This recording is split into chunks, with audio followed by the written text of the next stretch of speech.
to look at over the next 6 weeks. Tonight, we're looking at the pre-state aliyot. The law of return I put in there because it's very significant for 1950, when the Sfaradim come in, the Russians, the Ethiopians, and the Anglo-Saxons. Those are the groups we're going to be looking at. So let's look at the first, what I call the pre-state, well, don't call them, but these are the pre-state aliyot. And they were initially divided by numbers. And for reasons, you'll see why. Up until the war. And then it was changed and it was called Aliyah Bet, and you'll see why. Okay? So have a look at those dates, and we're going to go through each one and see what were the triggers and what set them off and what impact these aliyot had on Israeli society.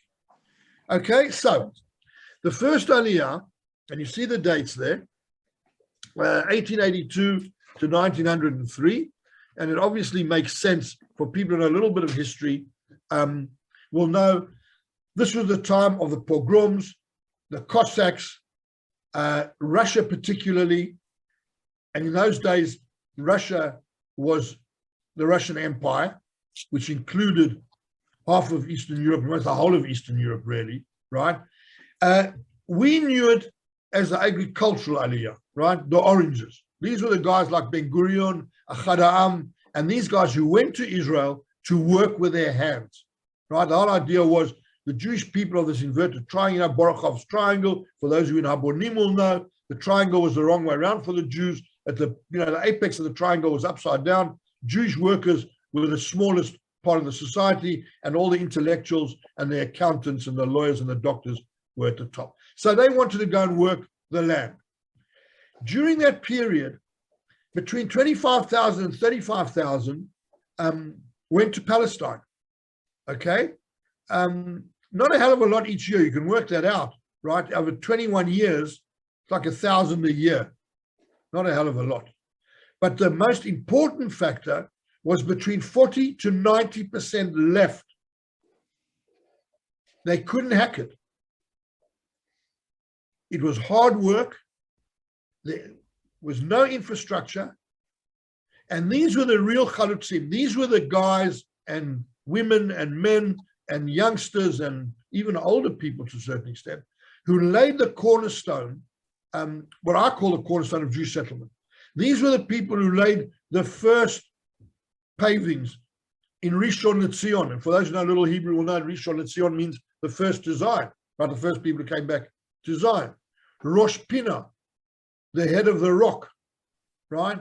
Zichron Yaakov, right? In memory of Yaakov. I don't know which Yaakov, I don't know the history of it, but this is where the first initial pavings, the stones, were laid from that aliyah.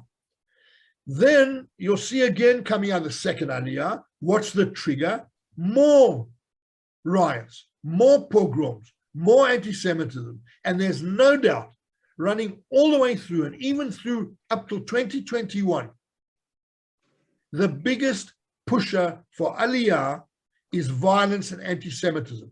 And it's not by chance, by the way, that South Africa, connected back to what we saw in the beginning, in July 2021, the number of Olim that went on Aliyah from South Africa was the highest it's been for years. Why? Because of the violence and a lot of anti-Semitism in South Africa.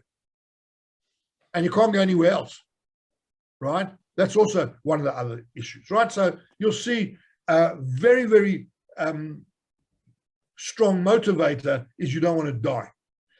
Also, this is the time of young idealists, right?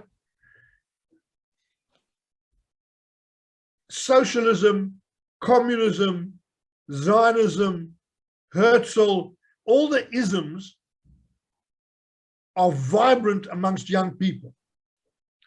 This is the time of, what's his name, Eliezer Ben Yehuda, right? For people who know the dictionary, right? Who revitalized, not revived, he revived the Hebrew language. Right? Hebrew spoken today mainly because of him. Newspapers started being published in Hebrew. Degania, the first kibbutz, was founded. So the idealism and the isms, communism, socialism, Zionism, whatever else you want to put in there, are vibrant and amongst the youth.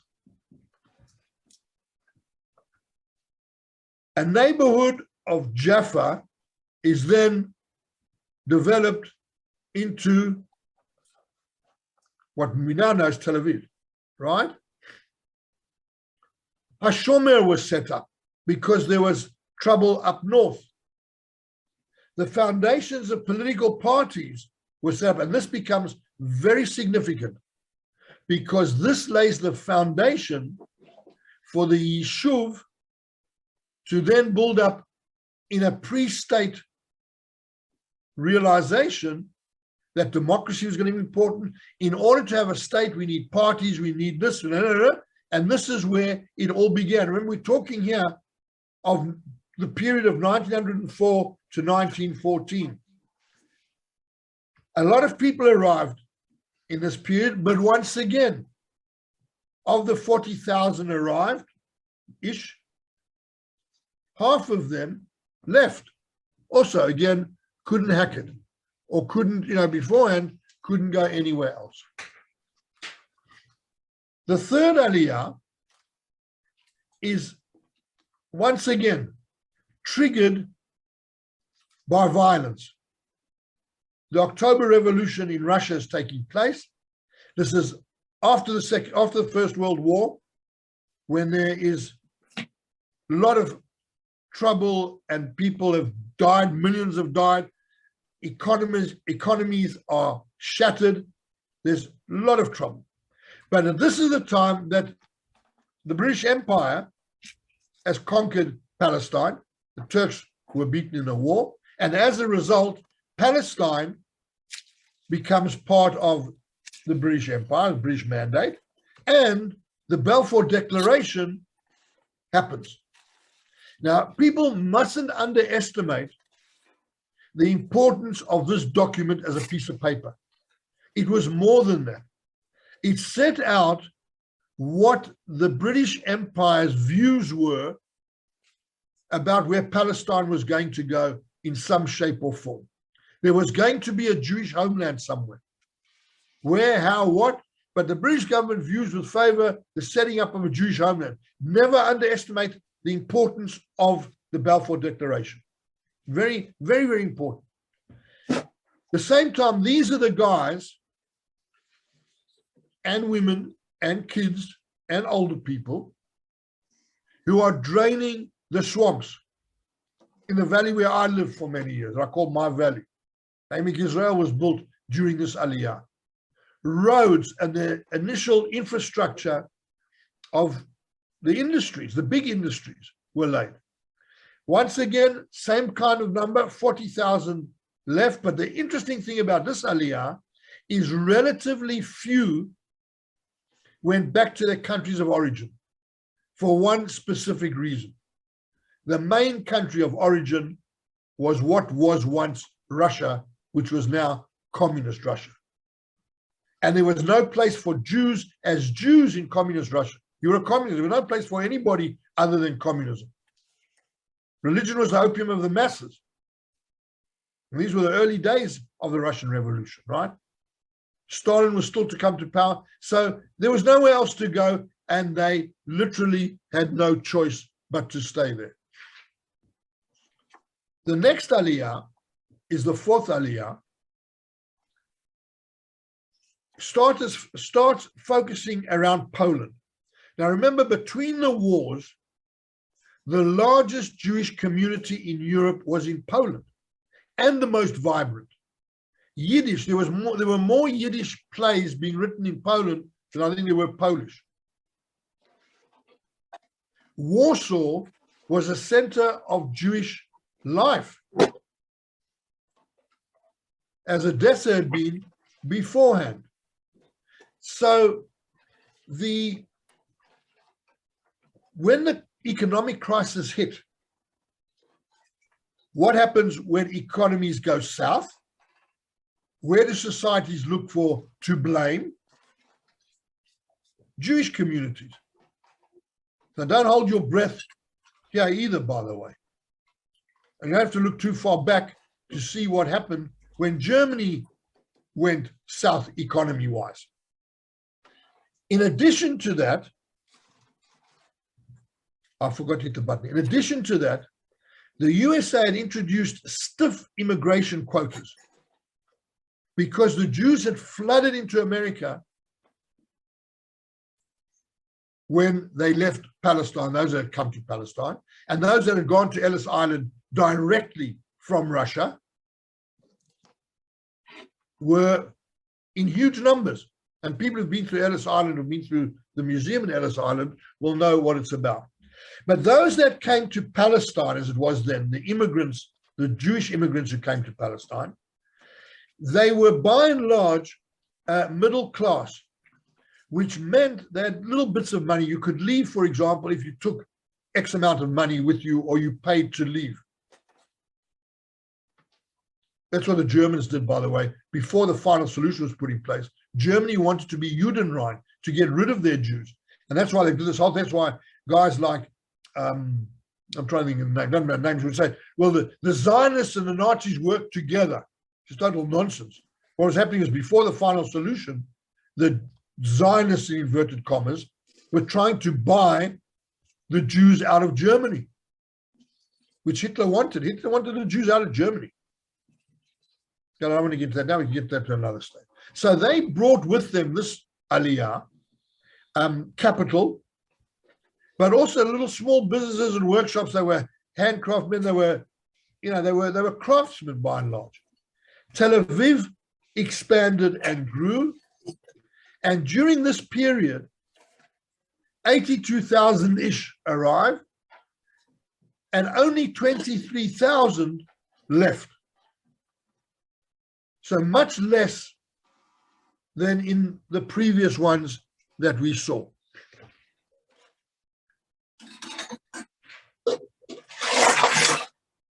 The fifth aliyah, which is the aliyah just before the Second World War, or the 10 years, the decade from the crash and the economic crisis and everything that went on between 1929 and 1939, the big thing of this aliyah was triggered by the Nazis coming to power in 1933.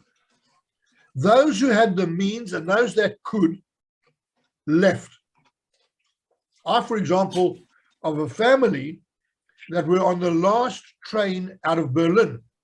I had a great aunt, her and her family were literally on the last train out of Berlin because they could afford, they sort of hung around, and then they literally saw the writing on the wall and took everything and went everything behind. But the German immigrants, Yekim, as they were known in Hebrew, and still to this day are known as Yekim, because everything was, if anyone's read Amos Oz's autobiography, I forget the name, it doesn't matter. And he writes about his mother who committed suicide, who was Austrian, came from Vienna. But everything had to be in absolute order. And what an attention to detail. This was Yekim at their finest. So they brought with them their professionalism. The towns flourished. The big industries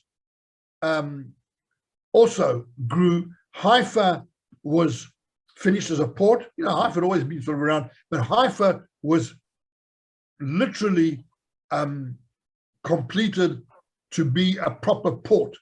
And it became a very, very important port when we come to Aliyah Bet in a minute, and the Mapilim and the illegal immigration during the British time. But also during this time, people remember the stockade and tower policy.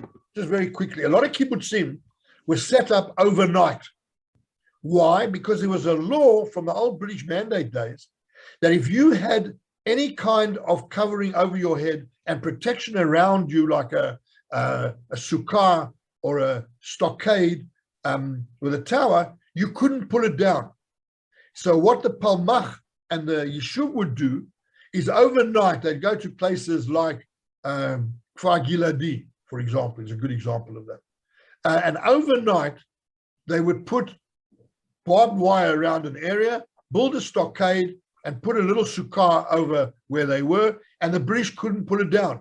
And those stockade and tower settlements grew into the kibbutzim, and of course, they were situated around what would then have been the border. During this period are the first real terrorist attacks against the Yishuv, which the British called, someone's not muted, someone please mute, whoever, it doesn't matter. Here it is. The British called it disturbances, but a hell of a lot more than disturbances. Hebron in 1936, right? 35 Jews were slaughtered. In Jerusalem, there were attacks on convoys coming. So don't for a minute fall into the trap of thinking that, well, there wasn't a lot of violence around then. It wasn't really a big issue. It was a big issue. Okay? So, within a 4-year period, 174,000 Jews, and by 1940, the number had reached almost 250,000.